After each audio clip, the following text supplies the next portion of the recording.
Media sosial baru-baru ini diramaikan dengan keberadaan uang pecahan Rp50.000 yang tercetak tulisan cacian untuk koruptor.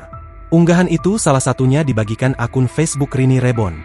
Dalam video itu, terlihat tulisan cacian untuk koruptor berada di bawah tulisan Rp50.000 di pojok kanan bawah sisi belakang uang Rp50.000. Uang tersebut sempat disandingkan dengan uang Rp50.000 normal.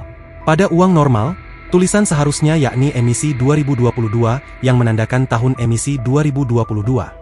Video itu kemudian menampilkan uang Rp50.000 bertuliskan cacian itu dicuci dengan air mengalir untuk melunturkan tulisan itu. Namun, setelah dicuci, tulisannya tidak meluntur atau memudar. Tak hanya itu, uang tersebut sempat diterawang dan terlihat ada gambar pahlawan insinyur Haji Juanda Kartawidjaja. Pengelola akun media sosial lain yang mengunggah video serupa juga menyebut bahwa uang Rp50.000 itu bertuliskan cacian untuk koruptor itu asli. Dalam videonya, uang tersebut juga sempat dicek melalui sinar ultraviolet. Hasilnya ada tulisan BI dan bunga Jepun Bali.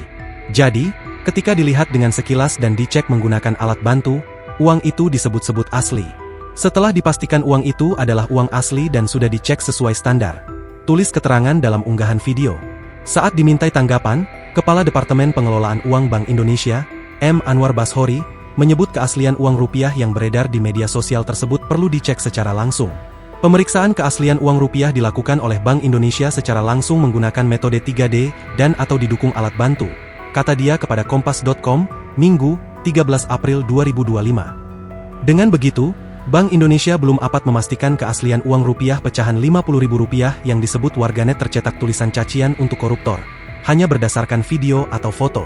Menurut Anwar, uang palsu yang ditemukan sejauh ini memiliki kualitas sangat rendah dan tidak memiliki unsur pengaman yang telah diterapkan BI. Dalam hal masyarakat meragukan keaslian uang rupiah, masyarakat dihimbau untuk meminta perbankan atau Bank Indonesia terdekat untuk melakukan klarifikasi atas uang yang diragukan keasliannya, tuturnya.